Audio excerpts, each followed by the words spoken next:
Dear participants and Jayanthians, good morning. I would like to bring to your notice a few general instructions.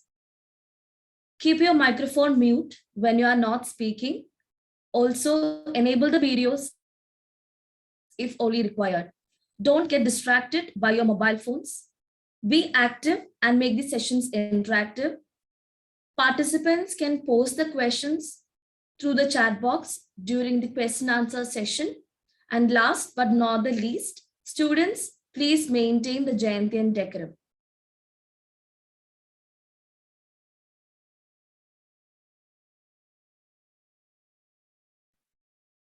I quote, research is the formalized curiosity for creating new knowledge, whereas publication is the auction of the mind of man.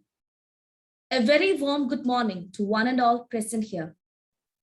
The most estimable resource person, Dr. Gilbert Sigmoglu Jr., University Director for Knowledge and Technology Management, Seguian State University, Philippines, Reverend Dr. Father Augustine George, Principal, Christo Jayanti College, Dr. Aloysius Edward, Dean of Commerce and Management, Head of the Department of Economics, Dr. K. Vinoda Devi, all the faculty members, participants of the webinar, and dear Jayanthians.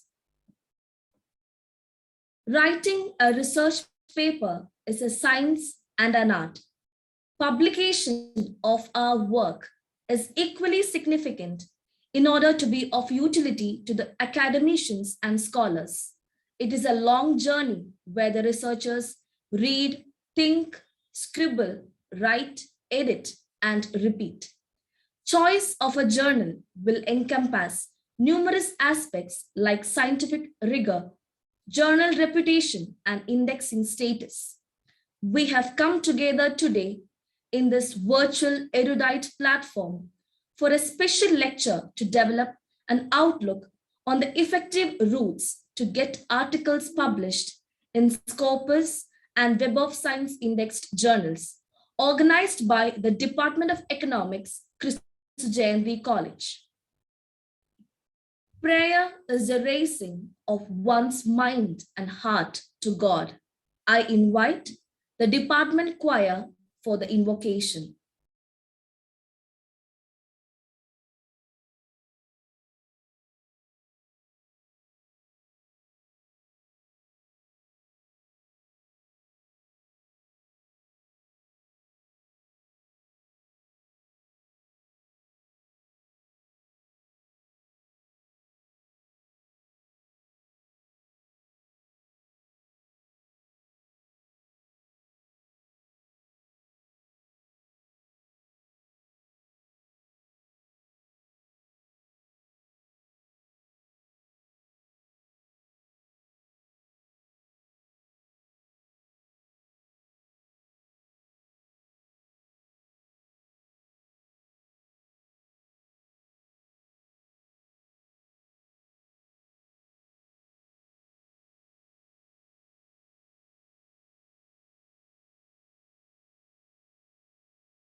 Thank you, choir.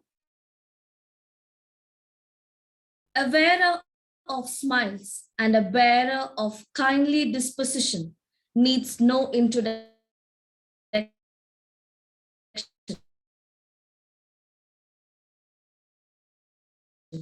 but is welcome anywhere. That's Jomor. Thank you, Tesma. A small cheer and a great welcome make a merry feast. I'm extremely delighted to offer a hospitable welcome to this auspicious gathering. Today, we have amidst us an esteemed resource person, Dr. Gilbert C. Mugloth Jr., University Director for Knowledge and Technology Management of the Research, Development and Extension of Sagaing State University, Teguegro City. Thank you, sir, for your time.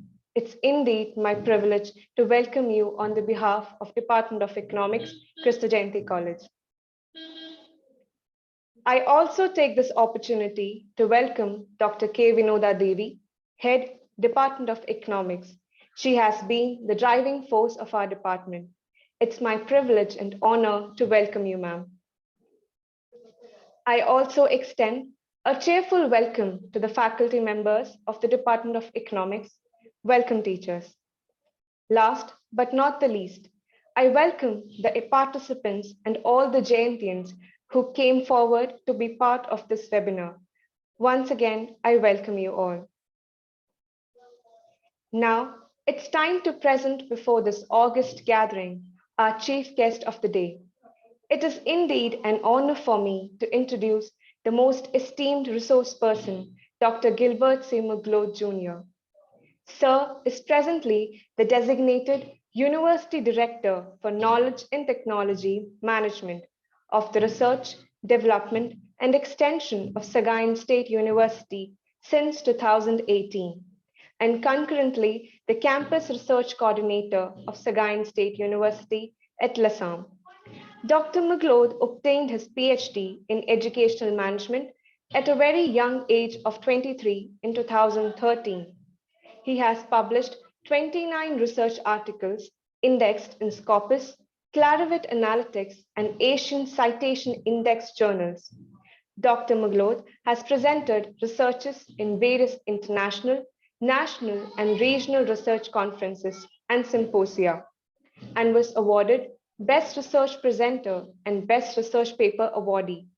He was awarded Distinguished Faculty Researcher in Social Science category of Sagaing State University.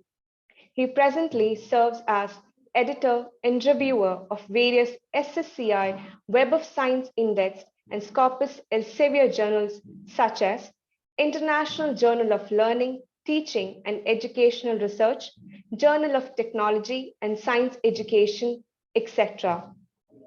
Dr. Mugloth has co-authored 5 books.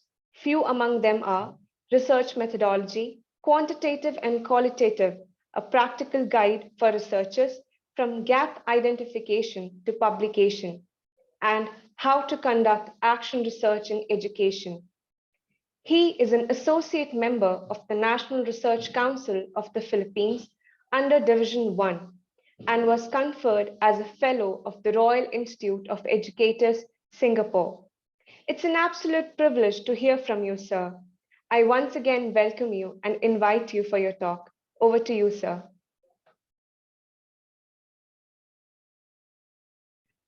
Thank you very much, Professor Chumol George, for the very kind introduction.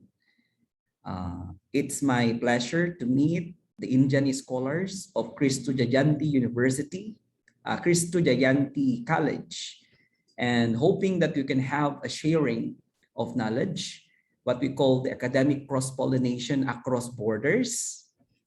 And the topic given to me, before I will finally start my talk, I would like to acknowledge and of course greet everyone, most especially the principal of Christo Jayanti College, Principal Reverend Father Agustin George.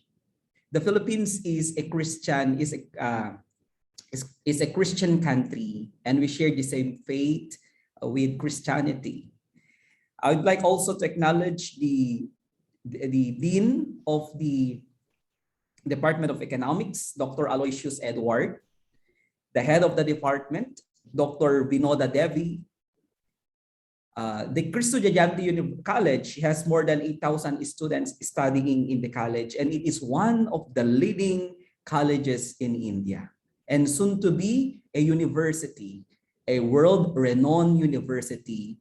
And of course, with the dedicated effort of the faculty, of the administration, the students, we hope that everyone, every university around the world will achieve its reputation as one of the universities recognized by higher education rank, or the Times Higher New Education rank. And so much for that introduction. My appreciation, which we usually greet in the Philippines, mabuhay. Mabuhay would means long live, and greetings from the beautiful islands of the Philippines to the most beautiful country of India. The topic given to me is the effective routes to get articles published in Scopus and Web of Science Indexed Journals. Let me begin with this rationale that what is really the reasons, or what are really the reasons why journal articles are being rejected by reputable publishers. Of course, let's begin with the flaws on the research design, problems on the manuscript organization, even the faulty results and discussion. And of course, if we have faulty results discussion, we cannot come up with good conclusion or recommendation. Eziala Nueke and Eziala in 2013 have studied that on the common errors in manuscripts submitted to journals in Asia and Africa, and show that out of 42 papers submitted and analyzed, they found crucial flaws in every section of the manuscript. 68% have problems in the introduction and results section. 86% have flaws in the material and method section, and 71% in the discussion section. So therefore, the errors are manifold and various. In my experience as a paper reviewer of Web of Science and Scopus journals, I usually look into these parameters, particularly on the method of the research gap that would eventually define the internationality of the paper, and most of all, to the conclusion and implications of our researches. And this has been a problem that even graduate school students taking masters and PhDs, and they have poured effort to come up with research, to come up with their thesis and dissertation, and eventually left in the corner, left in the shelves, and no one reads them. So therefore, the research is not being read, and that can be categorized as a file drawer problem. And the reason why we are publishing is to make our audience benefit from our research. The first speaker cited a while back that research should be utilized, and the purpose of research utilization should start from research dissemination.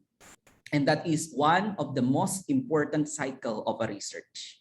It's just like the cycle of a butterfly that starts from the smallest organism, and a cycle of the butterfly until such time that you need to complete the cycle of the research from conception, from implementation, from doing all the analysis, from doing all the conclusion and doing the recommendation. And you should not stop there, but you should continue to publish your research. And ultimately, when your research will be cited or utilized, that is actually the thing that you have contributed much to the society. And I am talking now to the great scholars and students of the Department of Economics of Cristo Jayanti College, and soon to be a very great university where every student, faculty members, And of course, the administration will be recognized as the leading university in India, having the highest number of research publication, research outputs generated, and having the research results being generated for the betterment of the Indian economy and the rest of the world. Let's move on. There are two very powerful publishing databases in the world. And these are actually the Thomson Reuters ISI, or we call it as the Web of Science, and the Scopus Elsevier Cyverse.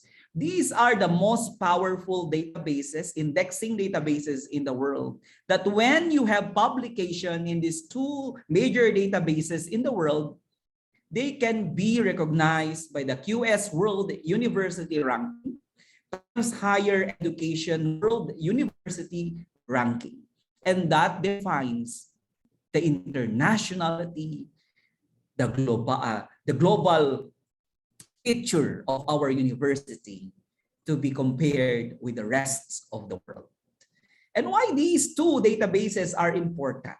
That is actually the reason. I know that much of you have publication with this, and I would like also to especially recognize Professor Jahir Mukhtar, who has been this very diligent, very good scholar who always contacts me through this webinar workshop. And that is an indication that you need to go higher. You need to do something for the college in order to achieve its universityhood and in order to be recognized as an international university in the world or the rest of the countries. Thank you very much.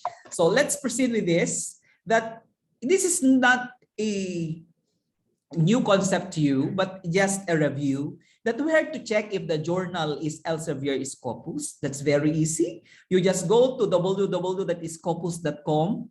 Then you go to search or author search. And when you go to this database, actually, I need to be very honest to you that when you go to this database and look at the countries having the most number of publications that contributed already to the economy are ranked based on these 10 countries. And the leading country is none other than the United States of America, followed by China, followed by Japan and other most powerful countries around the world. And of course, we do not forget the intellectual contribution of the country of India, because India and Philippines have very good relationship.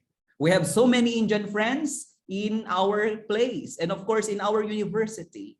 And once I see them, I realize our university is being loved by these beautiful souls of India. Congratulations.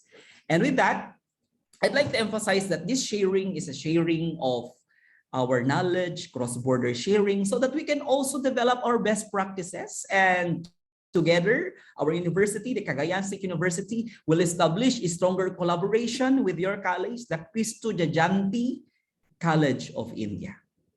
And going back to my presentation here, that you need to go to www.escopus.com, then you need to search the name of the journal. If you cannot find the name, you find the ISSN or ISBN of the journal. If the journal is searchable in this database, then you are safe. And the journal is being recognized by Scopus. Okay? Then for the next slide, where to find if the journal is Thomson Reuters ISI. Actually, Thomson Reuters ISI is now Clarivate Analytics, and this is the new name, and otherwise known also as the Web of Science. So you go to Web of Science Group Master Journal Lists and you search the name of the journal, even the ISSN, and you will be able to track the reputability of the journal. Now, this is the thing with the two powerful databases, that sometimes there are journals that can be found in these two databases, but you need to be aware that these journals are constantly doing evaluation. These databases, Scopus and Thomson Reuters, are continuously doing evaluation on the reputability of the journals being indexed. So whenever a certain journal of a university is indexed in Thomson Reuters and Scopus, you need also to update, you need also to submit reports, you need also to submit documentation as to the utilization and reputability of the journal. And most of all, when your journal is being indexed by this, it's already a recognized factor that your university having this journal has this has established already the link between science and concepts and reality. So remember that when one has publication with these two databases, definitely your career will be also recognized by your university and by your country, and no one becomes a full professor unless you have publications and citations in these two databases. If there are questions, you can just chat down in the chat box. Let me continue. Now, why do we publish in Scopus Elsevier? I'd like to emphasize that this is officially named as Cyber's Scopus and has introduced by Elsevier in November 2004 to the information market. And it is the largest database existing on the market for multidisciplinary scientific literatures, and covering 14 million records, including trade publications, open access journals, and even book series. And what is good with Elsevier Scopus is that it contains 20,500 peer-reviewed journals across different field of specialization from A to Z, from animal sciences, multi-education, social sciences. And it has actually 5,000 publishers together with 1,200 open access journals. These are journals that are, you need to pay for the publication fee before your article will be published.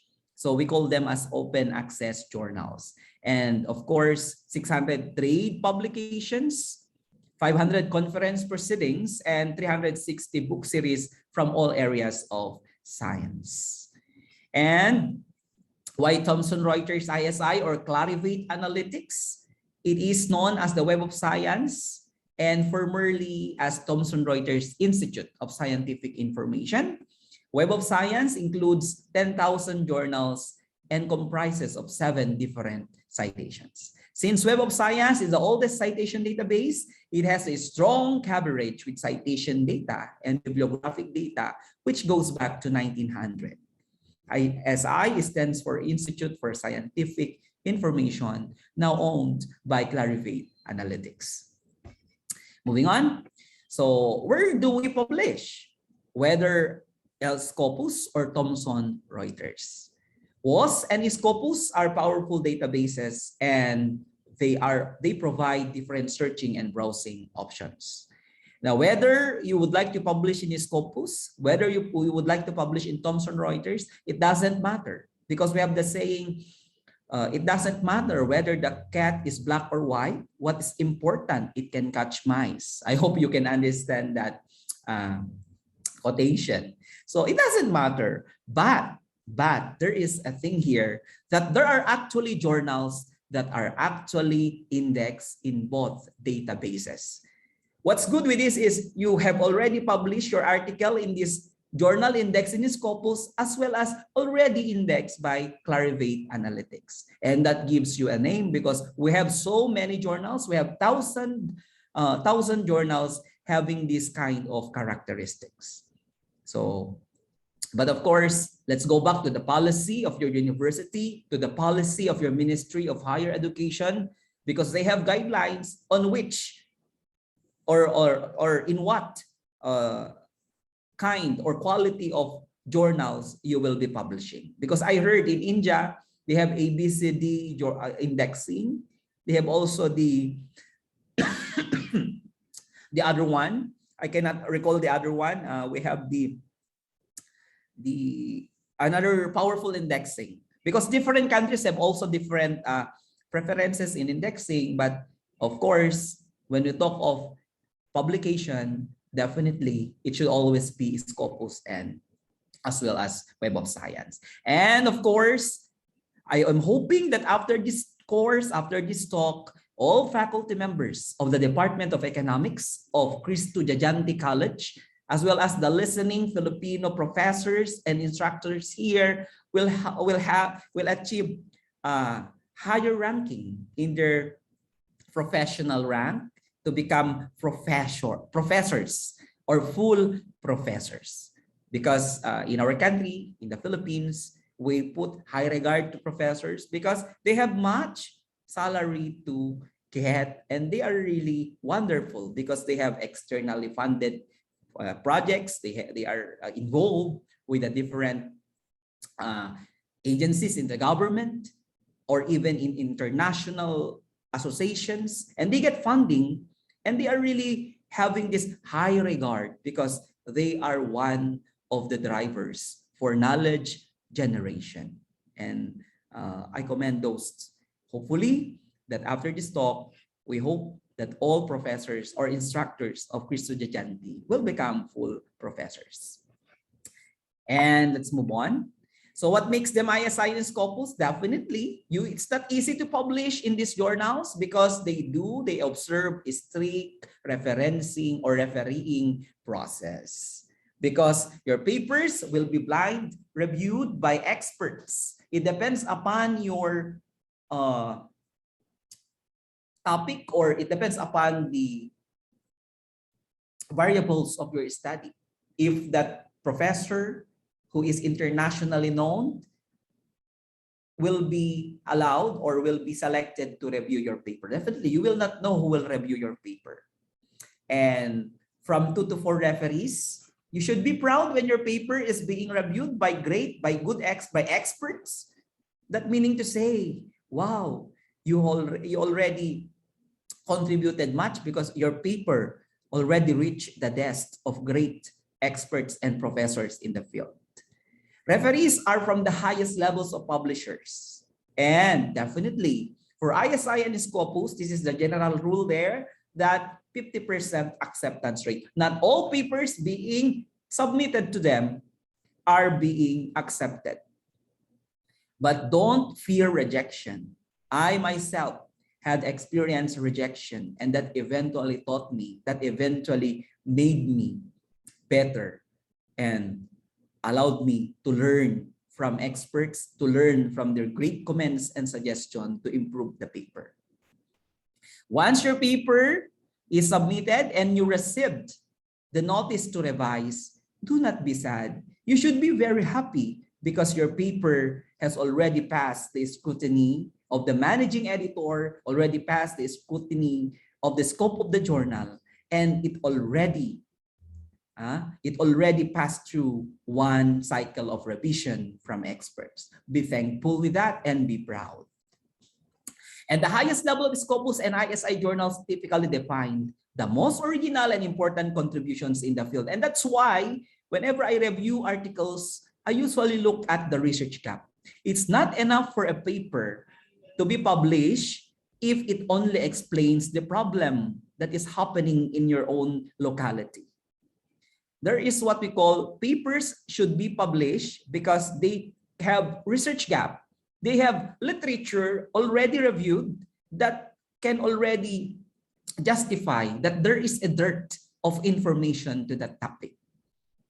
And we have this international in its context, and of course, as well as local in its relevance.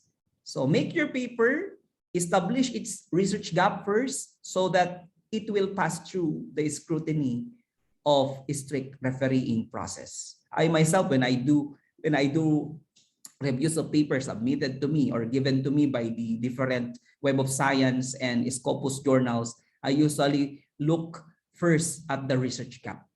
When you talk of poverty, when we talk of all of this, we have already established literature about this information. For example, for the Department of Economics, what is new in your field? What has not been found in your field? And that should be emphasized there. You start with that. You start with that concept, capitalize with that concept, and try to broaden the perspective. And eventually, it will have its relevance through the research gap. And most of all, publishing is a very good indicator that your research is considered for a significant contribution in the field or even in the subfield, particularly in economics. So with that, you need also to establish that research is not only end in the recommendation section, but it should continue until publication, until citation, until research utilization, so that whatever you have found in that research could eventually benefit the society. Most of all, could eventually benefit your university. Let's say your university provided funds to your specific proposed project, and the university would even ask, what output we can generate from your research that could eventually improve the processes and systems in our university. And that is actually the main and the basic question when we try to think of a title of our research. Think when we do research, there should always be an output or outcome. And publication is one only of the many expected outputs of your research. Moving on. So the journal quality level, what makes them high quality? Because it is trusted and respected by community it serves, definitely. But because when you have publication with this, you have citations with this in Escopus and Web of Science, wow, you are regarded in the field as an expert and you are respected in the community. Because we have our own communities. We have our scientific community, academic community, and the rest. Organized and run to high editorial and peer review standards, and the emphasis on the quality and trustworthiness of the content of your research, of your paper, and transparency of the process to authors and readers, evidence of utility to its community as seen in the citation metrics. Because when you publish in Scopus and Web of Science, the higher you will get citations from different countries. A trusted and respected publisher adhering to the publication ethics and definitely vetted by Scopus and Thompson, Reuters. Now, there are actually questions. Why publish? What does it mean to have publication? First, you publish because it's an indicator of your scholarly contribution. You have been teaching there in the university for almost 10 years, and they would ask, what systems or processes have you introduced from your research? And you have publications that could actually tell that you are a very good researcher in your university. We publish because it is requisite for grant funding. Once you have proposals for different agencies, they would actually check your profile. And once that they check your profile and they found out that you are a respected researcher in the field of economics, and the higher they will give, or the more likely they will give grant funding to your proposal. Third, a way to develop your reputation. Who are we in the university? We have been taught that we are different from the rest of the teachers, particularly those teaching in the basic education, in high school, because we are in the university, we are in the college, we have this reputation that we could do something, we can do something from our researches.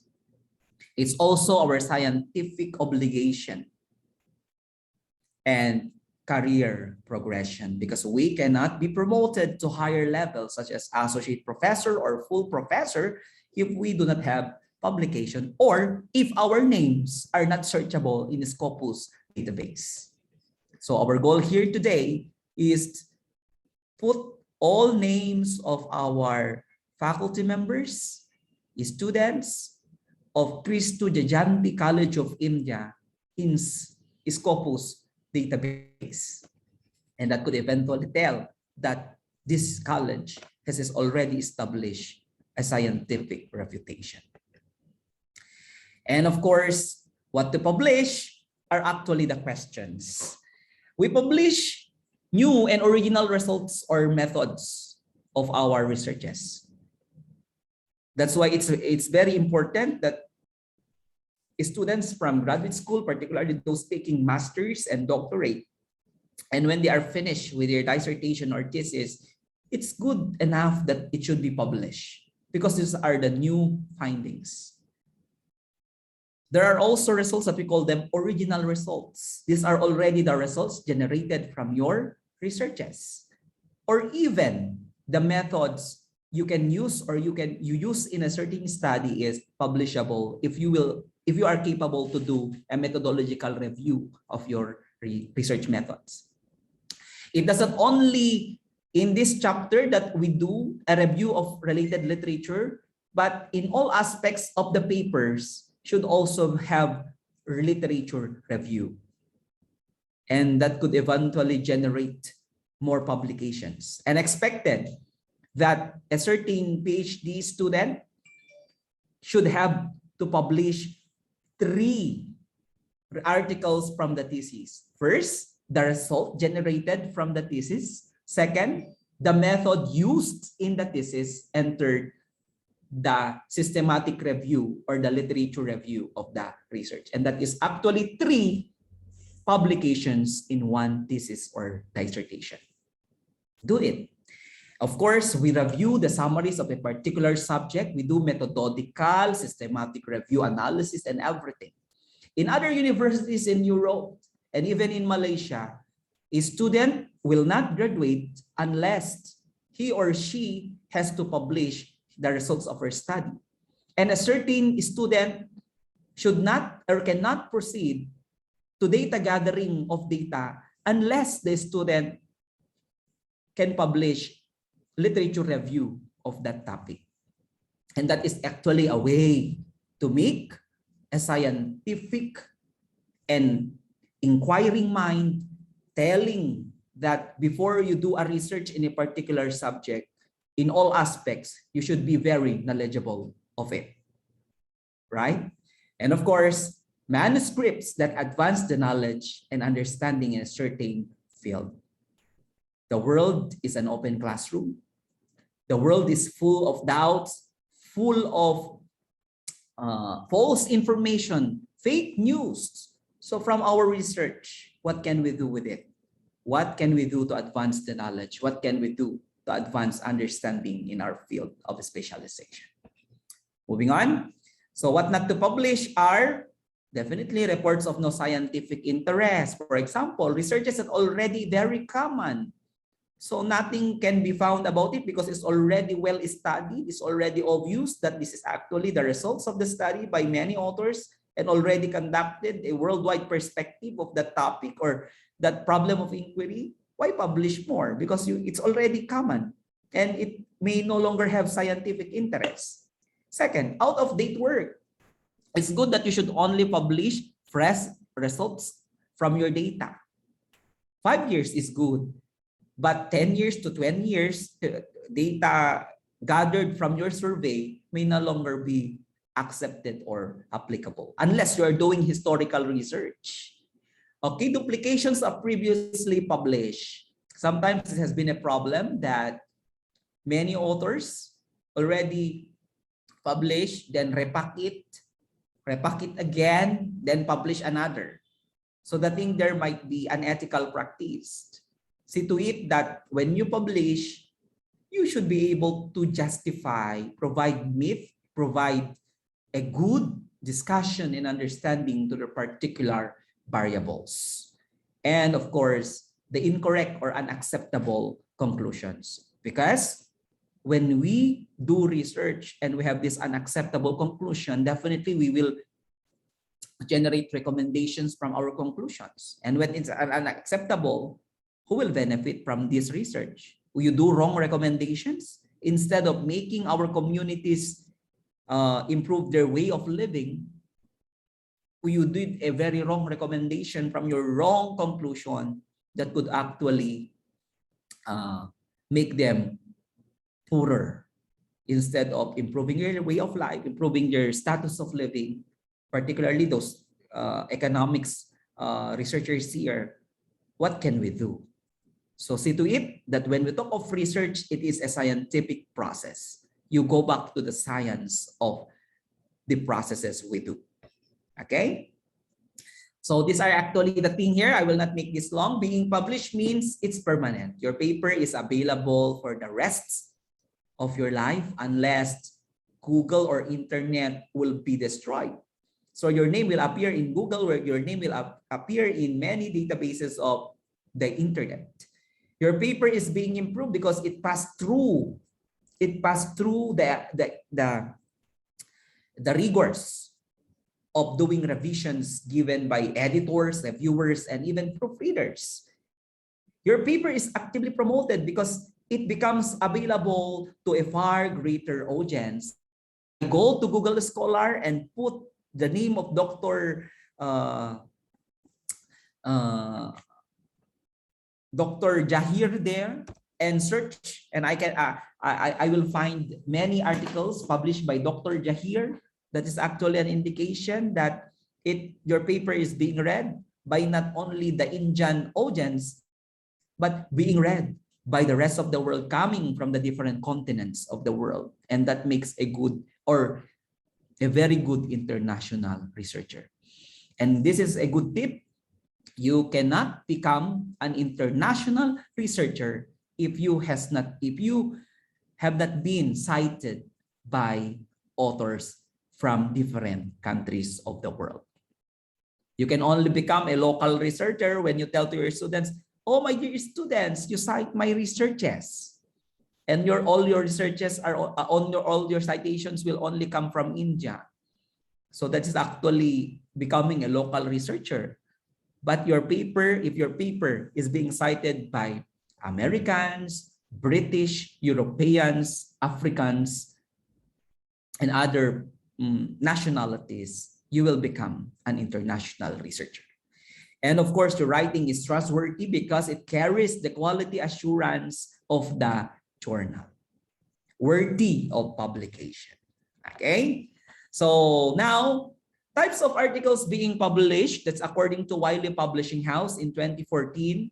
Synthesis articles, these are actually the synthesized information, because a synthesis article would have 250 to 500 articles being synthesized, and this is actually a systematic review. And it's good that before we let our students do a research, we should always require them to do a literature review first, read information first about the topic to justify the problem.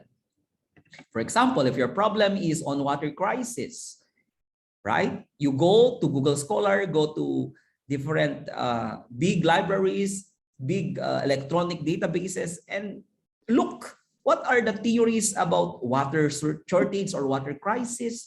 What are the economics perspective of water crisis? What are the economic implications of water crisis?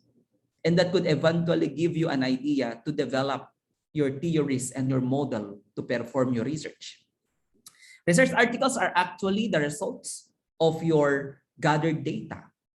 Clinical articles, when you are in medical courses or doing case studies, and for clinical articles, it could also be applicable for economists like you. No? What are the economics of COVID-19? What are the economics of COVID-19, of education in COVID-19? What are the problems on the shortage of PPEs and other vaccines and what are really the problems? So you can do clinical articles here. You can write clinical articles. Others would prefer also to put discussion articles, because discussion articles could provide more interventions or recommendations about the topic based from the results of the study. And of course, case studies. So case study on poverty, particularly during online learning among our students. You can do case studies about this, because case study is done through a qualitative frame, through a qualitative research design. Okay, so these are actually what I have cited a while back, that publication strategies can In one research, you can do 3 publications, literature review, publish that one, the method of your article, publish that one, and the results of your research can be publishable, and that's actually one. So in one research study or project, you can generate 3 publications. Be sure that you need to do it. So there is what we call an ethical practice being done, and this is what we call the salami publication. Salami publication is a matter of publishing data, and as you can see, we have this sausage actually, or a ham, that is being chopped very thinly. And we hope that we do not treat our research articles like this, our research results like this. It's salami actually. So if you have this good research project and chop that into thin slice and publish all of this one, or in one research project, you can have 20 publications. That is what we call salami slicing. And that is what unethical in publication. See to it that when you publish, you need also to provide a thorough and deep understanding and analysis on the issue or on the problem of inquiry. So therefore, scientific data and advancing scientific knowledge in one thin slice at a time is not acceptable. Okay, that's actually a common problem among scholars. Okay, next. So now there are 3 types of journals wherein you can publish. The limited access journals are actually the Scopus and Web of Science journals that publish your articles, but they do not ask for publication fee, because when one will read your article published in that specific journal, that person, that scholar, would be able to subscribe or pay for the article. So that's actually limited access. And for open access journals are actually the journals that are publishing free publication. No. I'm so sorry. Open access journals are the journals that are actually publishing your articles, but actually they get APC or article processing charge from you. We call this as the publication fee. Because if you are the author, you need to pay the journal so that the journal will publish that one for worldwide consumption. Meaning to say all the people can read your article, can have access to your article, and it's free for them. But of course, if you are the author, you need to pay. And of course, the predatory journals or clone journals that are existing now, particularly today, because there are so many journals that are predatory, even clone journals. You know, this is very common. A friend of mine has been a victim of clone journals. She thought that the journal was really the Scopus Indexed Journal, because as he checks in the website of the journal, it appears that this is the same ISSN, this is the name, and they also provide the link of the journal in the database. So he was encouraged to publish. But upon thorough review and investigation, the journal is a clone journal. So beware of this, because there are so many people doing this one and destroying the credibility of science. Science should benefit the people and should be done properly. Okay, so for publishers in Index in Scopus, 10% were those from the Elsevier. Okay, but these are all Scopus. 10% of this come from Elsevier, and 5% from Wiley, 5% from Taylor, 2% from Sage, Walters Kluwer with 1%, Emerald 1%, Oxford 1%, Inder Science 1%, Cambridge University 1%, Bentham Science 1%, and IEE 1%. So they are all Scopus, but we have only few Scopus Elsevier. But it doesn't matter whether it's Scopus Elsevier or Scopus Oxford, as long as it's Scopus, you can also get what you deserve. Okay, so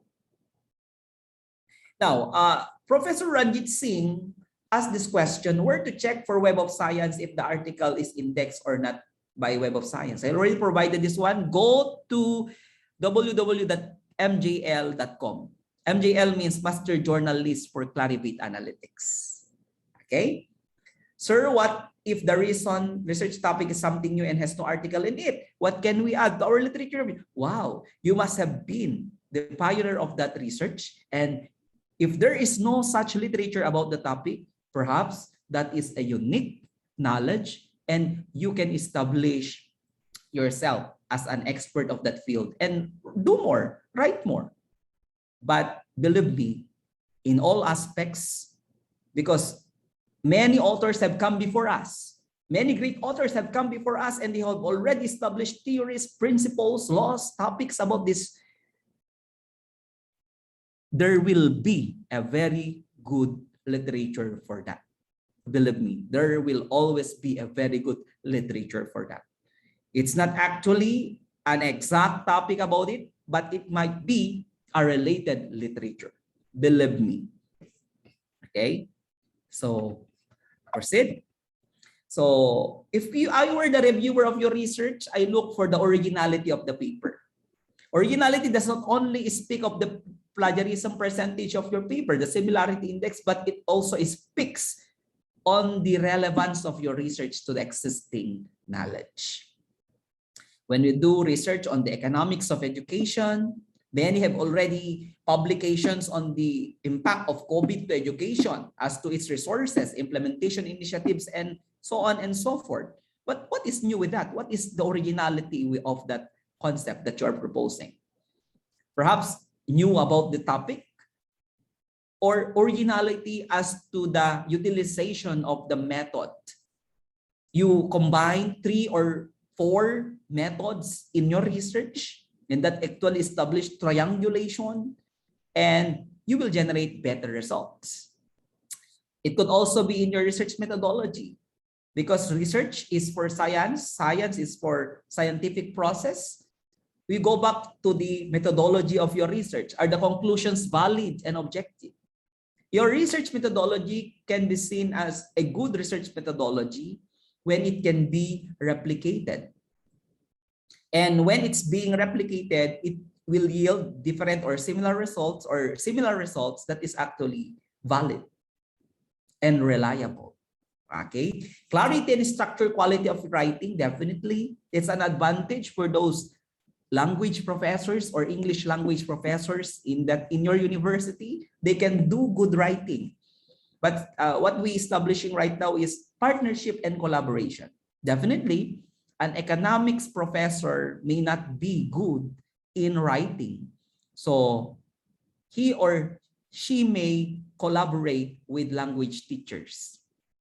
Sound and logical progression of argument, theoretical and practical implications, even the recency and relevance of your references. We need to look at the relevance and recency of your references. Do not cite studies already conducted 50 years ago unless you are doing historical research, right? But if that happens, that is the only literature that could justify your research, that is good. I'd like to cite you an example. For example, this is the statement. Mining has been found to have detrimental effect to the environment. Mining has been found to have detrimental effect to the environment. Author 1969, author 1972, author 1982, author 1991, author 2010, author 2015, author 2016, author 2017, author 2021. That will make the research very good. Why? Because since 1960s, mining has been found to have detrimental effect to the environment. It is not only justified by the latest literature, but of course, by the literature 2 decades or 3 decades past. So when you put literature that are actually old enough, be sure that you need also to include literature that are new or authors who cited that this is actually the findings across the years. So that will establish a good justification of your research. And of course, do not forget that there should be adherence to the scope and objectives of the journal. If the journal is on economics, submit economics articles. Okay, it's a very basic thing to do. So what are the timetable for submission with initial feedback? Approximately, it depends upon, no? It depends upon the schedule of the journal, whether they will do 1 week review, they will do approximately 2 weeks, or one month for the reviewers to do the review. So it depends upon the thing, because there are also journals that are fast published in nature. Fast published means these are the journals that publishes more than what we expected, because they do rapid approach when doing a review. But of course, it's equality. We do not say that when we talk of fast published journals here, they do not have quality. No, it depends upon the process and policy of the journal.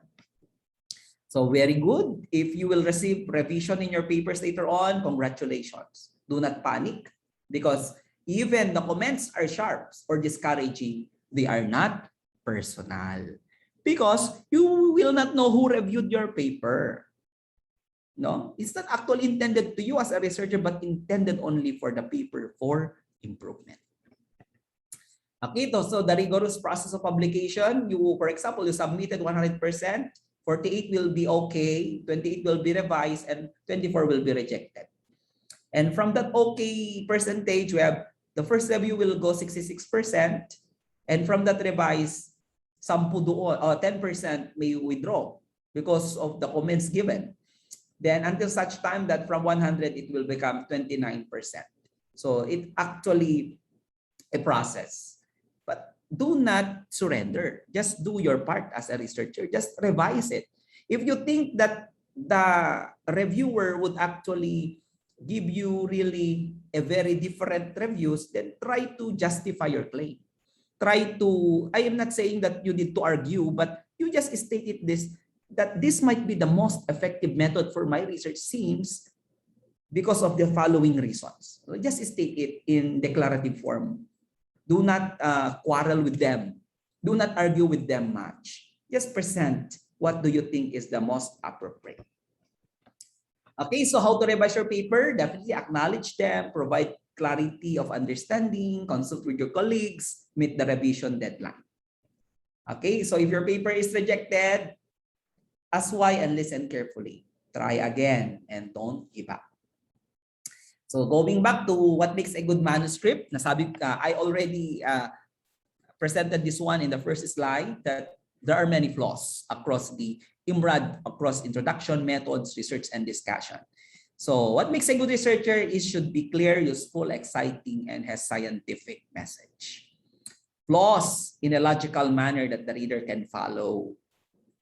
It is formatted to best showcase the material. Even when you use figures or pictures, tables, it should always be properly formatted based on the journal's journal policy. And it is written in style that transmits the message clearly. When you publish, it doesn't mean that you need to write this in a very highfalutin process. See to it that as much as possible, make your paper readable.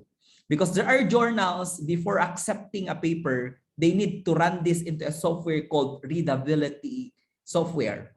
Because in that readability software, they will identify the level of readability of your paper, whether it can be understood by a professor similar to your field, it can be understood by a student learning or studying economics, or even it can be understood by a simple farmer who is interested to learn more from economics. Okay? So general structure of a full article is being structured this way. Okay, I will answer the questions presented in the chat box afterwards. Let me present to you the general structure of a full article. We have the title of the article, followed by the author. And see to it that when you put the authors in the article, There is no such limitations as to the number of authors in the paper, as long as you can justify that all the people you wrote as authors in the article have significantly contributed in the conduct and implementation of the research. That is acceptable. But if you write people who are not authors of that research, that might be unethical.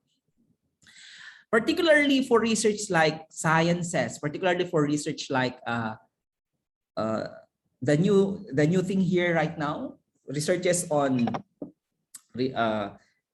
researches like vaccine, like the one that is being published by Nature. When you go to Nature journal, that's actually the most powerful journal in the world, the Nature journal. It's not, you cannot actually find article with a single authorship. Articles have multiple authorship. And it's also good that when you do a research, collaborate with other nationalities. That could also establish global dimension of your research, wherein you let people to be your co-authors and collaborators. Of course, see to it that you shared the same discipline, you share expertise with the author so that you can actually do something new for that study, for that problem of inquiry. I have a friend who already established international collaboration. In one article, he tapped many experts across the world. Authors from India, authors from Indonesia, Malaysia, authors from Europe, authors from Africa, and authors from South America and North America. And it's very good research because the method they did is that they reviewed the tool, the questionnaire for that research, and they established inclusion criteria for participants, and they floated the questionnaire in their countries. And you know what happened? The research provided a very significant implications because it has something to share that across borders and across countries, this is somewhat happening in India, in Africa, but it's a similar problem. So a good research topic. So as to the number of authors, there is no limitations, as long as you can justify that they have contributed significantly in the conduct of the study. Of course, the abstract is actually 250 words. Do not forget that. And of course, the keywords are actually very important. The keywords can be the variables of your research, or keywords can be the name of your countries. Okay, and of course, the main text, which we call it as IMRAD. And IMRAD stands for Introduction, Methods, Results, and Discussion Conclusion. And of course, the acknowledgement, references, and other supplementary materials. Moving on. So there are things you need to learn from this: developing your title, an opportunity to attract readers' attention. So see to it that your title is catchy. There is a trend here in our country that we call titles that are sexy titles, because once it's being read, you will have a good thought that, wow, this is somewhat a very interesting article. So, but of course, see to it that it should be informative and concise, and it does not provide technical jargons. And when you do a title for a study, discuss it with your co-authors. Moving on. So as to the abstract, definitely here is 50 to 300, but the general rule for Scopus and Web Science is actually maintain 250 words. You must be accurate and specific. And the abstract is strongly influenced whether or not your work is further considered. As to the keywords, as to the number of keywords, there is no such thing as limitation, as long as see to it that the major variables of your study are reflected in the keywords. And as to the introduction, this is actually the thing. We start with the global to the regional perspective of your research. So when we write and when we publish, we need also to do a literature review about the topic. And from the topic, you need to look, this has been the data coming from UNESCO, coming from World Health Organization, coming from World IMF, International Monetary Fund, coming from this international bank.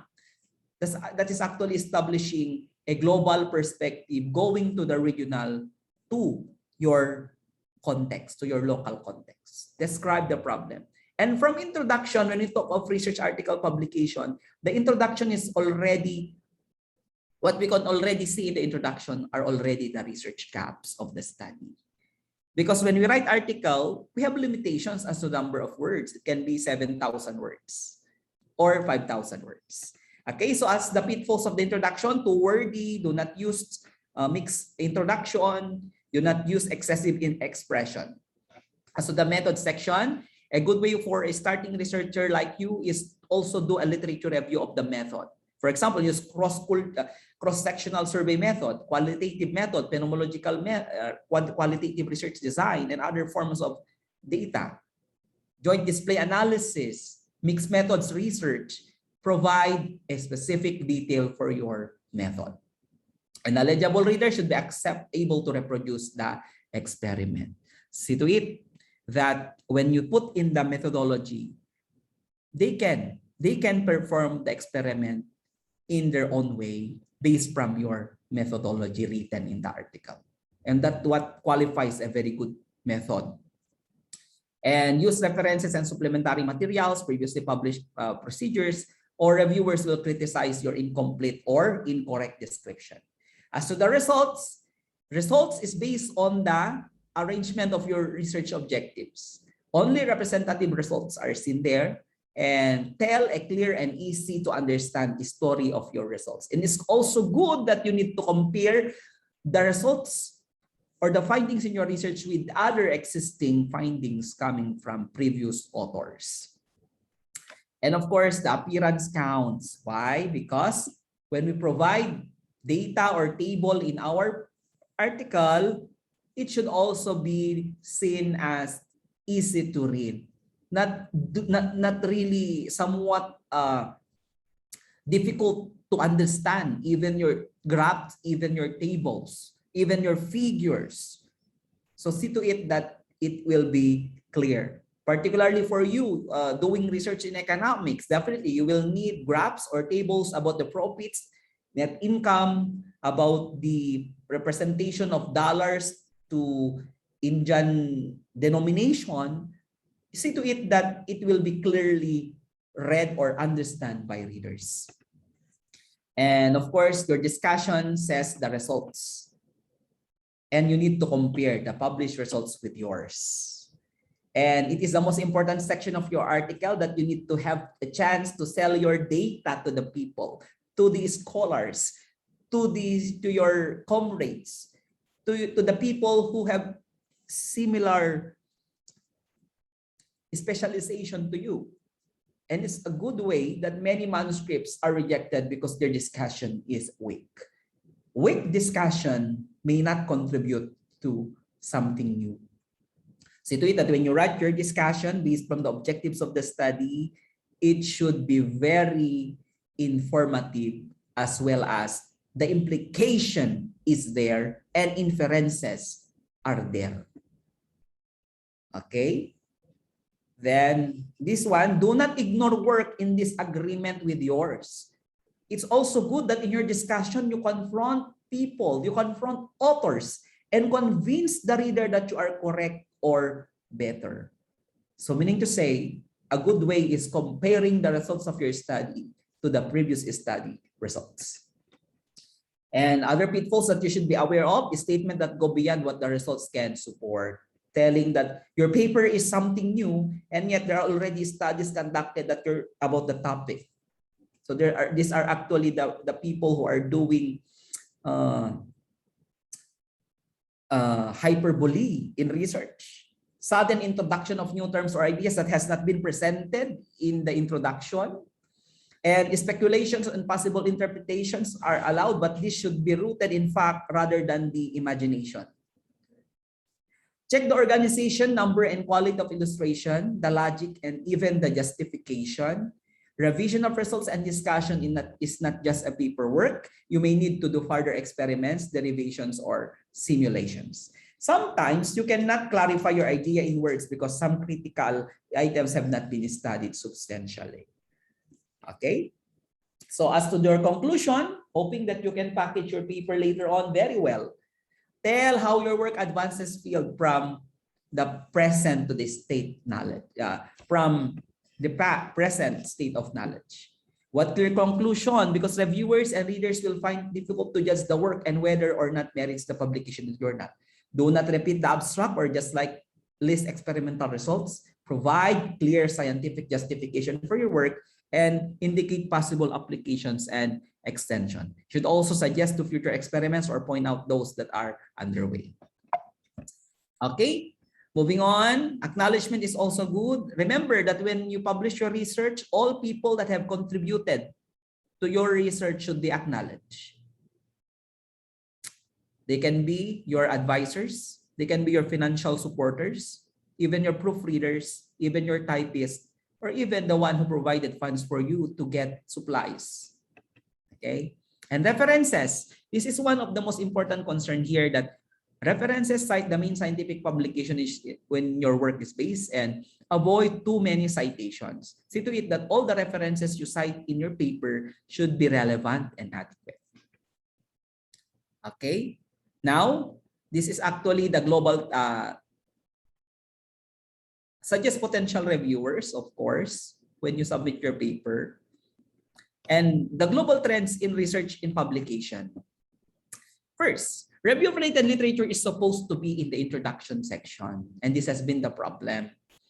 Because in the introduction section, we just talk about the problem, we just talk about the situation in the setting. But have we read, have we done a literature review of this one that is already synthesized and can justify the research gap? Second, establish author intimacy requirement. For example, you are doing a study on economics with this macrofinancing. Do you have any experts or international authors who are already published similar to that concept of microfinancing? Establish author intimacy requirement is a way wherein you get the email ad of that author, you chat that author, talk with that author. And it's good that if that author can provide a review of your research. Okay? Then, of course, use tools or technology tools as aids in ensuring the publishable research articles.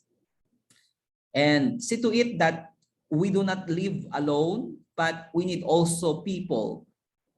We need also co-authorship across different countries to establish impact of our research. And these are actually the global trends. Now let's proceed. Important reminder is that half of your references should be from high impact online journals coming from Scopus and the Thomson Reuters or Clarivate Analytics. And that is the #1 criteria there. The more references, the more credible your article would be if you're really capable to do a synthesis of the topic. Okay? And what are the good characteristics of a good reference? First, cite references that are online, that can be accessed online. Because if your references can be accessed online coming from Scopus and database, the more likely your paper will be published. And of course, the author quality, look at the quality of the author. How many publications does this author have? How many citations? Where did this author publish? Did the author publish in Thompson, Scopus, or what other reputable indexing? Journal impact. Am I citing the journal substantially with proper citation? And of course, the impact of your article.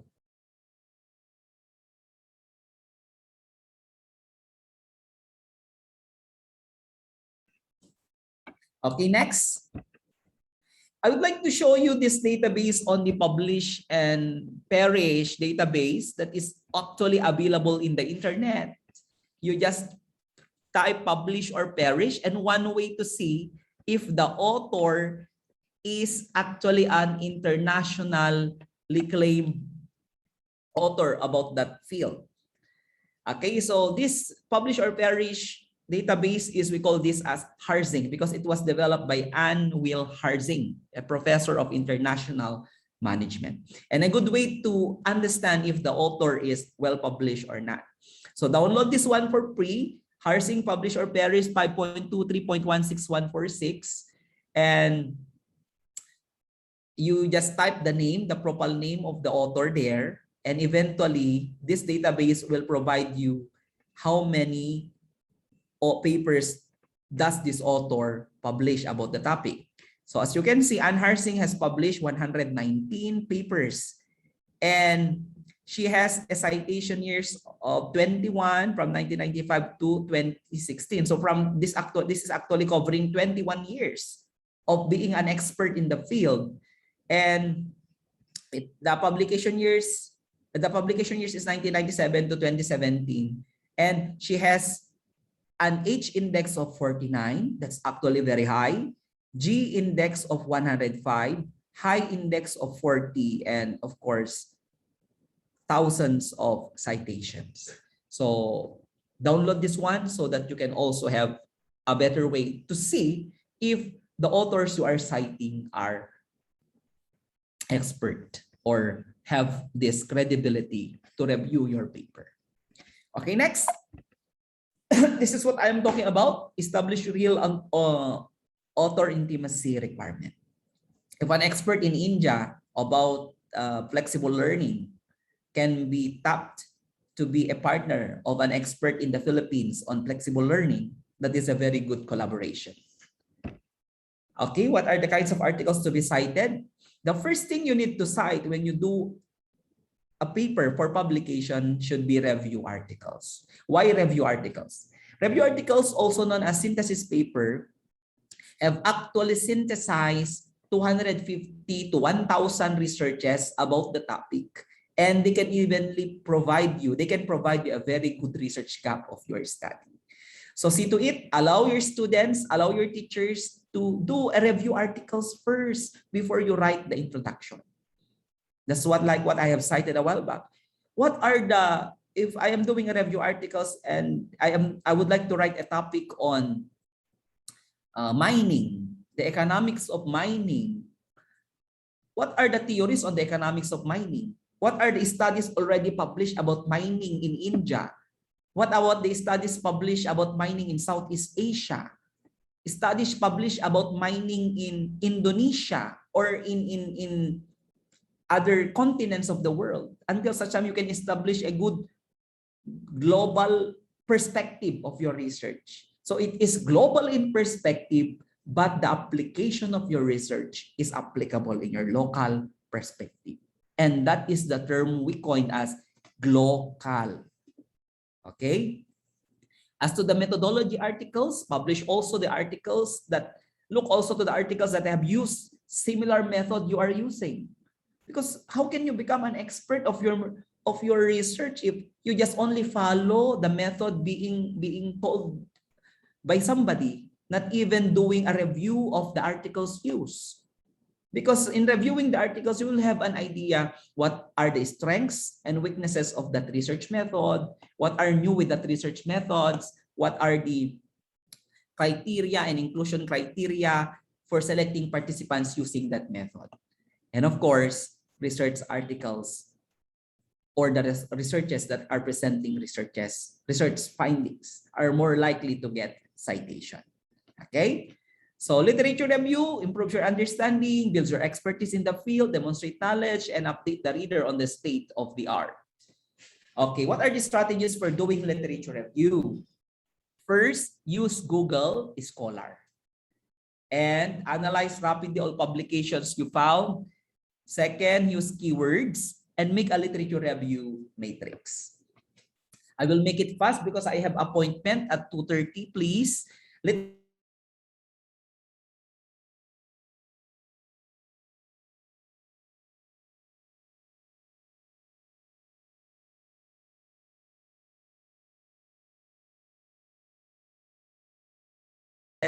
And put all of these in a matrix so that you can easily do a synthesis. You can easily do a perspective as to how many articles on the topic have used descriptive correlational, cross-sectional, and other kinds of methods. So it summarizes the articles you read in several points. And it's good that when you do a literature review matrix, present a tabular form in the following: number, reference, study parameter, focus, gaps, and findings. I'd like to show you this one. This is actually a sample of literature review matrix. How many articles have you downloaded from Google Scholar or from other powerful databases? 6. So if you have 6, you have 6 references there. Put the title in the second table. What are the parameters and variables studied? Put that in the third table. What are the focus of the research? Put that on the table. What are the research gaps identified by these researchers? Put that in that table. And what are the findings? And certainly, you can get an idea as to how can I properly implement a research similar to them or a research that is related to them. Okay? Okay, do not also, you may also use annotated bibliography if you are a teacher and you do not have laptop. But you can also do an annotated bibliography, print all the references you get about the topic, and arrange the articles based on chronological order. From 2010 to 2021, these are the articles about the economics of water crisis. You can also arrange the articles on geographical regions. Okay, we have 3 articles in North America, 2 articles in Asia, 5 articles in Europe, and they are telling similar trends and patterns as to the economics of water crisis. And of course, on research questions. It's good also that if you can print all the articles there, put them inside the folder, color code the folder, like this one. Folder 1 is good to justify research problem number 1. Folder color 2, it's good to justify research problem number 2. Similar with research problem 3 or 4. So if you have 5 research problems in your research, you must have 5 folders, and in each folder, you have already printed articles about the topic. And that, believe me, you can become a very good researcher. And write also annotated bibliography there, right? This article number 1 is good to justify the findings in problem number 1. If the null hypothesis is accepted or rejected in that way. So highlight also the past researches. It can also be from 2008 to present. And that as a way of using annotated bibliography. Now, when you write a literature review analysis, summarize sources and provide transitional connection between each group, and highlight past researches. Connect the review analysis with your research. Okay, let's move on to the technology-based tools. I have published an article regarding this one for journal publication. First is, you know about the publish or perish. You know about Plagiarism Scan, you know about grammar checker, your readability test tool, Citation Generator, Zotero and Vivo, and even Google Translate. Okay, so the first thing is the plug scan. So if your paper has more than 15%, it's more likely not being accepted.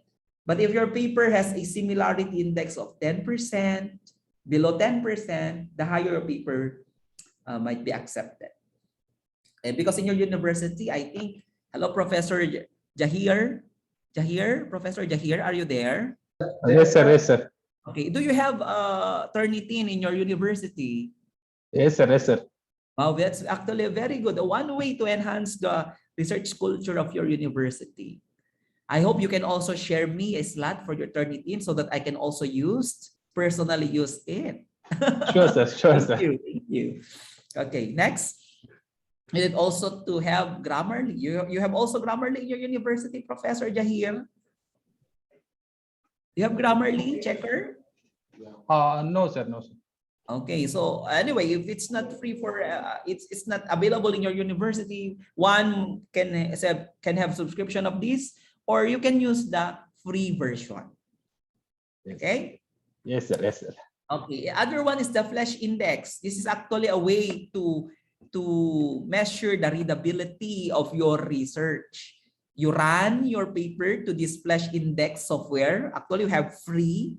And they will tell if your paper is easy to read or very difficult to read. Okay, and you found that your paper is very difficult to read, then you do simple revision. Make the words more understandable to the ones who will be reading your paper. It does not mean that when you do a publication is the only one who will read your paper will be the people who have similar level of knowledge with you or similar specialization. See to it that your paper can be understood by anyone or anybody. The other one is a HES check. We call it as a readability test tool. Okay? And if you are not fond of using this citation, what is already the one being used today, that's actually inside the MS Word of your computer. I forgot it, but if you'd like to use this online free, you can use the citation generator there. We have the citation machine. Okay, so as what we have said, a review while papers are rejected. First, technical screening of the journal. Table, figure are not complete, not within the aim and scope. The defective procedure, conclusion is not based on the paper, incomprehensible language structure and figure, lack of novelty or the research gap, and no significant or practical contribution to the body of knowledge. Okay. In the paper manuscript, the expectation is that half of the sources should be research review articles. Okay. For example, you go to Google Scholar and you are doing an economics of fisheries in your region. And you go to Google Scholar, you type fisheries review articles. And the data would appear 1,010 million results about fisheries review articles in just 0.09 seconds. Imagine that. And if you are a researcher and doing a review of this, you could actually get references. So you start with the review articles on fisheries, economics of fisheries, and you have this many references with the 1,010,000. And what is good with this, even when you do a climate change review articles, it will also appear 3,610,000 results in just 0.10 seconds. So that's how powerful Google Scholar is. And what's good also with Google Scholar is that you can sort the year. So the custom range from 2010 to 2021, just click in here, and it will all articles that you customize from 2010 to 2021 will appear in your screen. Okay. So one review article analyzes more than 250 paper articles. And there are two basic outputs in research articles, or research review articles synthesize already what has been discovered in the field. And it also defines what has not been discovered in the field or simply the gap in the literature. Do not forget to use your literature review matrix I presented a while back and get the gap in the literature. And the trend today is that in journal publication, the beginning of research is not actually the problem, but the beginning of the research is the gap in literature. Let's say, oh, this is the problem we experience in our locality or in our community. Yes, that is actually the problem. But when you publish that one and somebody, an editor or a reviewer would try to review that one, the reviewer would say, it should be justified with the gap in literature. Because believe it or not, in all aspects of our living, it has been studied. We have so many studies or scientific findings that could back up everything around us. And we are very thankful to those researchers who have come before us because they have already started something that we could also continue for something. Okay, next.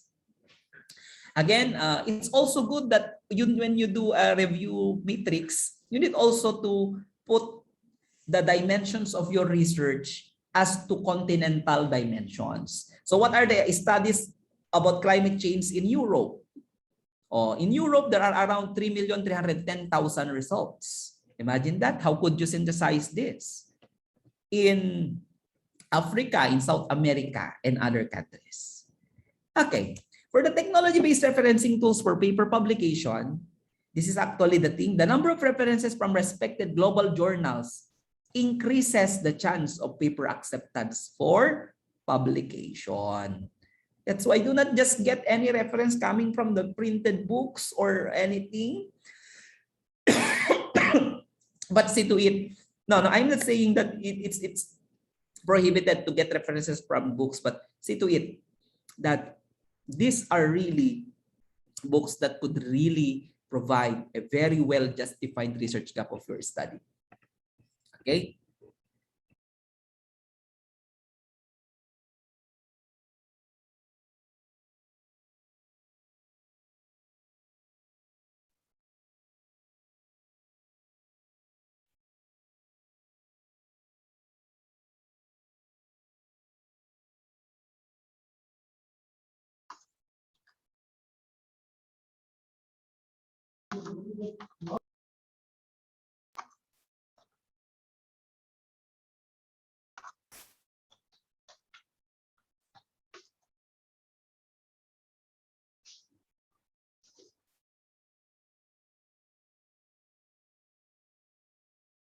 Okay, let me finish this one in 20 minutes, please. Okay, because I have an appointment. Okay, so there are tips for writing and references.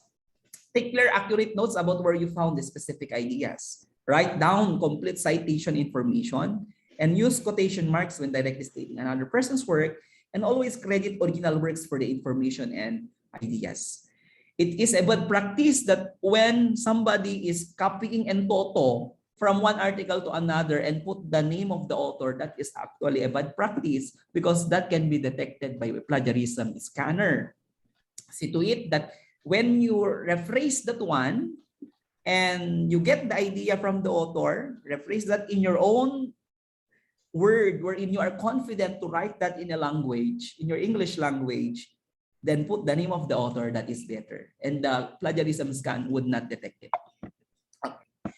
Now, okay, for online tools for methodological review, I'd like to show this one. We have talked a while back about Google Scholar. So it could be a very good source of information wherein you can get many references. Okay, I already presented this one. It's also good that you need to go to LiveGen. Okay, LiveGen. You go to LiveGen. I'd like to walk you through the process. I think there are somebody who are already sleeping here. Hello, Professor Philip. Are you still with me? I can see you. You look handsome, Professor. Okay. Now let's go to LiveGen. LiveGen is library. Okay. Please show me your smile so that I will be motivated to talk more on this. Okay, Professor Philip. Okay, Professor Jahir is, I think, eating his lunch. Okay. No, sir, I am here. Okay, yeah. Thank you, Professor, for responding very well. Okay, this is actually what I am showing you. Oh. Sorry. Where is it now? Am I sharing it? Can you see LiveGen in the screen, please? Yes, sir. Yes, sir. Okay, this is actually the thing. Okay, I'm showing to you. Okay, Professor Philip, can you give me a topic that you are interested in the economics of whatsoever there? Kindly provide me a topic, please. Professor Philip. What about you, Professor Jahir? Oh yeah, Professor Philip. Oh, Dr. Silva Subramanian, can you give me a topic that you would like to explore in your field? Informal sector. Informal settlers. Okay. So go to Library Genesis and click informal settlers. Okay. Sector. Informal sectors. Sorry. Okay. So in LiveGen, it shows that there is this very good research by Delgado about the partnership for malaria control engaging the informal and informal private sectors, and it's actually a review. And the other one would actually provide you more.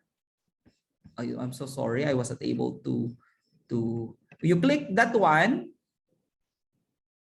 okay, and it will appear this way. Okay, so it's in English and everything. You might be interested to read about this one, to read about the topic here. Okay, so that you can also get good information. And what is good with this is you can download this one, you can do anything, okay, that you think you can use it very well. Okay, and that is actually the link.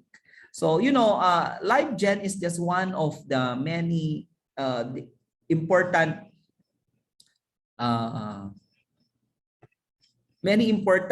database wherein you can get information to justify the problem in your research. Okay, so let me do it very fast. Second, please take note of these databases so that you will later explore this and learn from this independently. I know you will do it because you would like to publish your research in these journals. Okay, moving on. Okay, another one is go to Z library articles. Okay, another one that is also very interesting to use is the Semantic Scholar. A very powerful database like Scopus also, like Google Scholar, wherein you can get good references. And what is good with Semantic Scholar, it will provide where the paper has been cited. So just create your account in Semantic Scholar and do a very good review of literature there. The other one is Insage Journals. These are actually a very good. I have publications here. Sage Journal is really it's really pricey because they call this a gold APC or article processing charge, but worth that it because after 1 month you will get many citations of your paper. Okay, so go to Sage Journal and put the topic here in the search engine. Okay, you have also to get references from Taylor and Francis online. Just put the keywords, the authors, or whatever you would like to find out. Then in Elsevier, even in the Elsevier database, you can also get articles and informations from this. What also good is the UCLA library. Get this one so that you can get information. Okay, it's in America. Okay, next. Get also information, particularly in studying economics. You can get more information on Asian Development Bank. Okay. Biomedicalcentral.com, that if you would like to do a research on economics and merging it with the COVID-19 issues that has been found through the experiments that or clinical trials conducted on the different vaccines, control mechanisms and practices, knowledge and attitudes. A good way is go to biomedcentral.com. This is also good, the directory of open access journals. Okay, I'd like to show you this one very shortly, The directory of open access journals.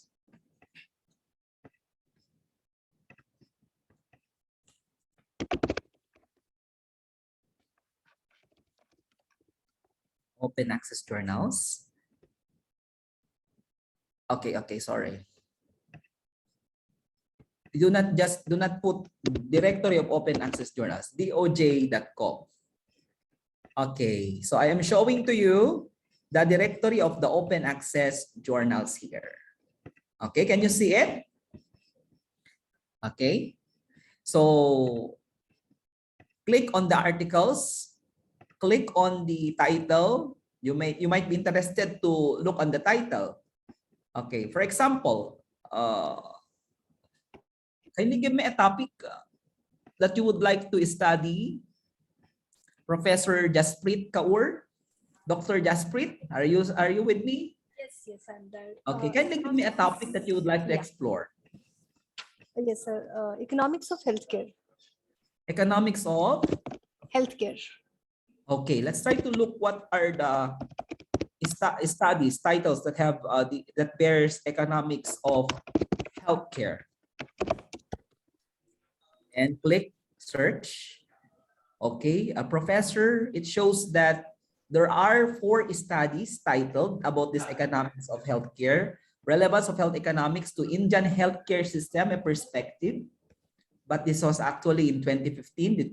This can be used also as an important input to your research if you are doing an economics healthcare of COVID-19. In 2015, again, we have this healthcare economics for medication for prostate, economics of healthcare personnel shortage in UK, and more. Okay, what it's also good there is you can click here on the subjects. Okay, so let's try to seek economics. Okay, economics, because in economics you have so many fields and subfields. That could be economic biology, okay, agricultural economics. You can also be economics of the environment and so on. So many information we can generate from this. Okay, so thank you very much, Professor. Let's move on. I need to make it very fast so that I can also attend to my meeting today. You can also use the National Bureau of Economic Research. So get this one and get information from this. Okay? So National Bureau of Economic Research. We have also the proceedings of the National Academy of Sciences of the United States of America. A very good way, right? To get information. Social Science Network, or SSRN, you can get references from these. Okay, or if you are interested, have you been here in the Philippines? Any participants who have been here in the Philippines? Nobody? Nobody have been here in the Philippines? No one has been here in the Philippines? Hope you can come here in the Philippines, not today, not tomorrow, but until COVID-19 will be gone. Okay, so that we will not be infected by these different variants of COVID. I hope that everyone is here. Virtually here, sir. Okay, thank you. Here in the Philippines, we fear now that we have already the Delta and the Lambda variant, and it's really very somewhat that's really very alarming. Okay, so Philippine e-journal. But I would just like to present to you how this Philippine e-journal work. Okay, so go to the Philippine e-journal, and if I think you are interested with technology, put that in Google search, in the search engine, and technology, and it shows that there are around 13 journals on technology, 616 journals on articles on technology, and 497 authors. So here are the articles, and if you click on the article level, it will show you the articles, the journals here. Sorry, journals. And if you click on the author, it will give the name of the authors. Okay, for example, you would like to get this one, Impact Analysis of Technology Assessment Refinement through Institution Village Linkage Program. You might need to read the abstract and you think related to your study. Okay, click on the Citation Generator this way. Then this will appear, Citation Generator. Click on Generate, and you have different citation styles, APA, MLA to Rapian. It's up to you. If your dean or your professor would tell you use APA, then click on APA. Okay, and you click that, then this citation will appear. You just need to copy this one in your MS Word. Okay, and even to Rabian. Of course, I hope this has been a very short talk. I could have been give you more intensive, really intensive talk about research writing on publication, methodology, writing methodology review, submitting procedure of your publication. But what I have shared to you this morning are the tips so that you can initially start doing your articles. Of course, I'd like to greet you. Happy writing, and Lord Jesus Christ bless everyone. Okay, Professor, Thank you very much. I would like to encourage questions coming from you. Thank you, sir. We are indeed honored to have heard from you the words of wisdom. Your investment in knowledge has paid the best interest. Thank you for your valuable insights on the subject. Now the session is Professor open. Jomo. Thank you, sir. Now the session is open for queries. You can post your questions in the chat box. Okay. If you have questions, please raise your question so that I could also address them.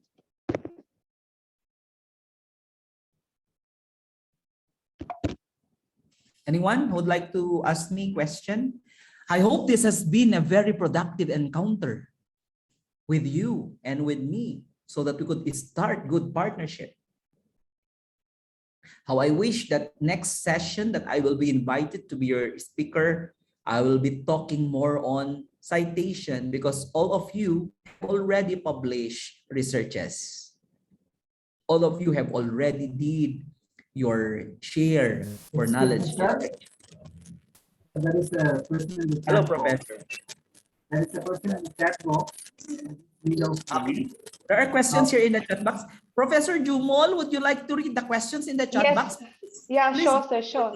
Thank Yeah, you. so there is a question. So the question is, sorry for the disturbance. Sir, I'll say the question now. What if the research topic is something new and has no articles on it yet? What can we add to our literature review? Okay. A very good question, which I thought I already addressed a while back. If there are no literature about the topic, perhaps you are new in the world. You are already doing a research that has not been discovered before. So with that, with literature that has no literature at all, a research that has no literature at all, is actually a novel knowledge, and you might be a recipient of Nobel Peace Prize because these are actually the criteria in selecting recipients of Nobel Peace Prize and other distinguished awards from international scientific community. So with that, the suggestion here is just continue with the study, enhance this, and you will really get information. You will really get good citation from this. Because as far as to my encounter, in my experience, this is for me, I'm referring to myself. I have not seen any research that has been published that is actually without literature. But I encourage you, if what topic is that? So do you think, I would like to ask the author, what do you think, sir, what topic is all about that it has, do you think it has no literature at all?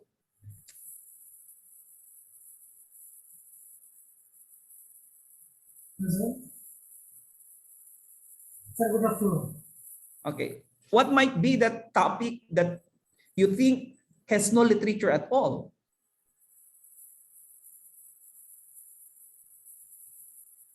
Let me sip my coffee, please. Okay. So the suggestion here is as long as I would like to get the name of the one who raised the question, sir, and it's really an interesting way so that we could also talk and let's do something about this and try to do something about these studies that has no literature at all. Thank you.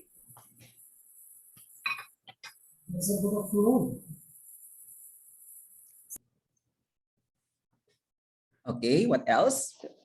Professor Jumol.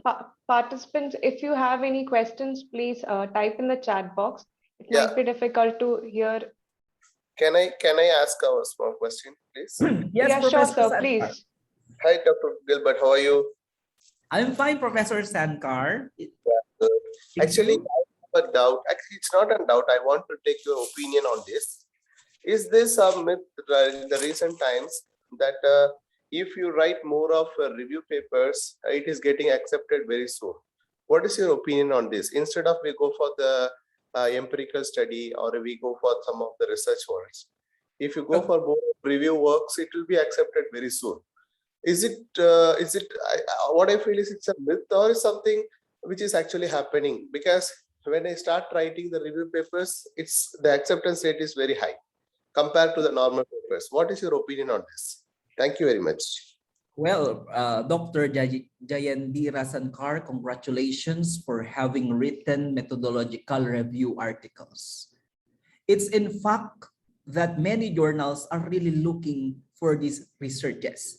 These are the dirt researches that almost nobody would like to write because of its tedious and rigorous process of doing a review paper. But I salute you, sir, for having written such one. And you already observed that you already get high acceptance of the paper. Yeah, I admit that really, what actually these journals are looking are the knowledge that are something new. And knowledge that are something new can be easily generated from doing review of related literature and articles. That's why many journals are accepting at a high rate these papers that are published, these authors who are submitting papers doing methodological review. That's my idea. So I myself would like to, I have not written any methodological review paper, but it's really a good way because whenever I submit my paper, the author would always ask me, where is the research gap? The research gap can only be seen in the review of related literature or in the synthesis of the study. And it's a good way for everyone to start with the publication of review of related literature. Thank you. So there is a question in the chat box. How do we select the right journal from the long list of journals in Scopus? Okay. This is just a last thing to provide. Okay, if I would like to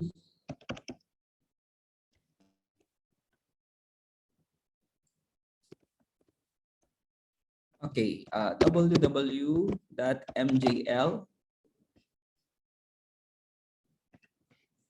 Okay, let me walk you through the process of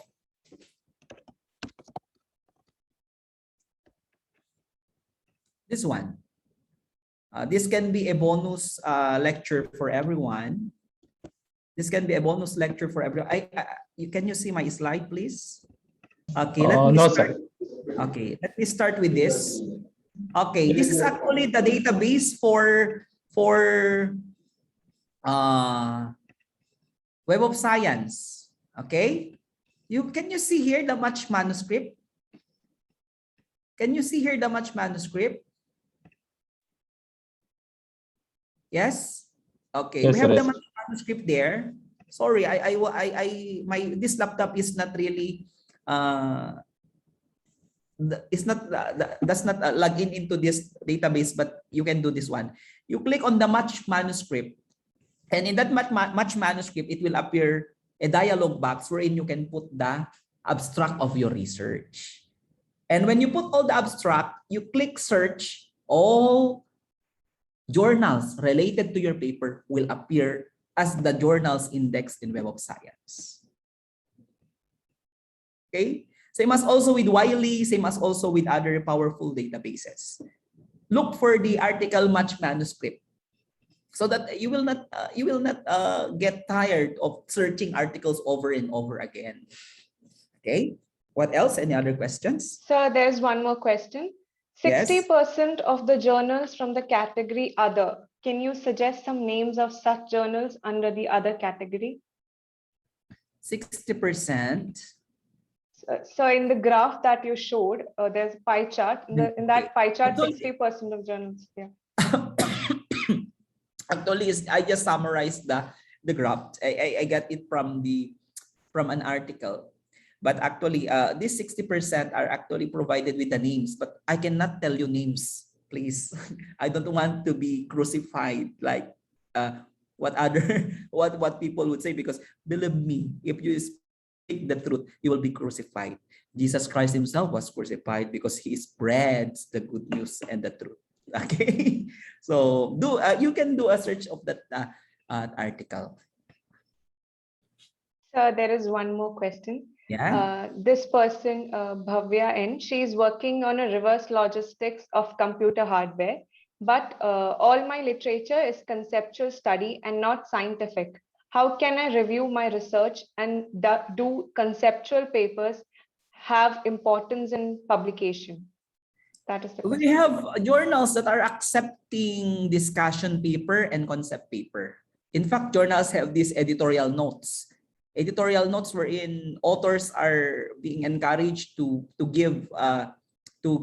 submit researches that are actually coming from the opinions of the authors. These are actually the editorial notes wherein it's just a very brief article. If it's a concept paper, that's actually also a publishable one.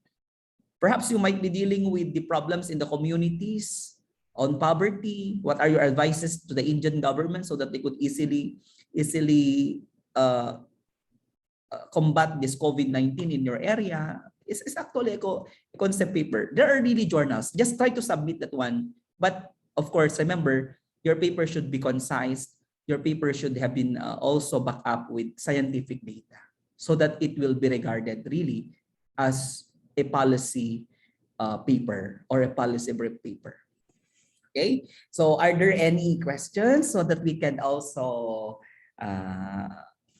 provide you something? I hope there will be a next segment of this session so that I can also give you more.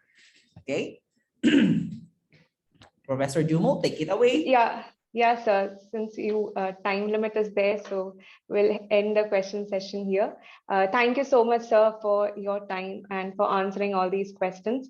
Participants, please note that the link for the feedback form has been posted in the chat box. Please make sure to fill the form. Certificates will be issued within 10 days. Thank you so much. Thank you very much. I'd like to personally thank Professor Jahir Mukhtar for contacting me. My pleasure, sir. Okay, Professor Jahir, you really look handsome. And of course, Professor Dumol, who is also equally beautiful as mine. Thank you so much, sir. Moving on. Gratitude is the fairest blossom which springs from the soul. I invite Ms. Neema Nibu of second year MA Economics to propose the vote of thanks. Thank you, Jomor. A very warm good morning to one and all. On behalf of the Department of Economics, I deem it an honor to deliver the vote of thanks. I would like to express my special thanks and gratitude to our resource person, Dr. Gilbert C. McLeod, Jr., University Director for Knowledge and Technology Management, Sakyan State University, Philippines, for equipping us with knowledge on such an important topic. Thank you, sir, for taking your valuable time and sharing your knowledge with us. I thank our principal, Reverend Father Dr. Augustine George, and the management for giving us the opportunity to organize this international webinar series and for providing us with a platform to gain insights on the effective routes to get articles published in Scopus and Web of Science Indexed Journals. I extend our gratitude to Dr. Aloysius Edward, Dean of Commerce and Management, for his unending and precious affiliation with the department. I express our heartfelt gratitude to Dr. K. Vinodha Devi, Faculty Coordinator, Department of Economics, for inspiring us and for her constant support, which greatly enabled us in making this webinar a great success. Last but not the least, I thank you all the faculty members, students, and participants of the webinar for actively involving themselves and making the event a huge success.